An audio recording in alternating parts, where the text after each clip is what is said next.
هغه نارینه او زنانه کم چې صاحب نصاب ندي او قربانی کول غواړي او دو قربانیو کی الله رب العزت د دوی د قربانی که په اخلاص سری او په حلال مال سری الله رب العزت د قربانی الله قبلی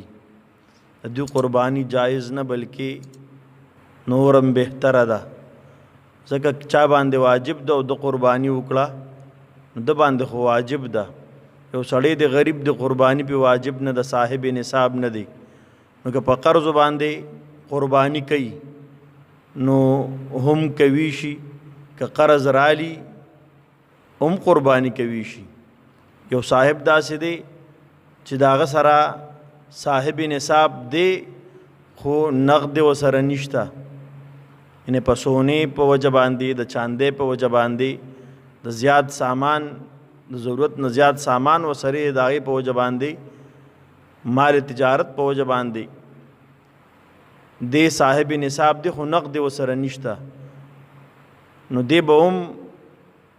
که دغې سامان نه او دغې سونې نه چاندې نه پیسې رالی او دغې نه لګئ سونه خرڅوي زنانه دا سره تشه سونه ده نقد وسره نشته پای باندې صاحب نصاب ده نو دی نه به خرڅوي او یا به قرض رالی خو قربانی به پکې پای خو واجب ده هغه مسلمان نارینه او زنانه چې زړه غواړي چې قربانی وکړي صاحب نصاب نه ده نارینه او زنانه صاحب نصاب نه دي نو دوی دپاره که دوی په قرض باندې قربانی کول غواړي نو دوی د قربانی کیږي او جایز دي بلکې بهتر دي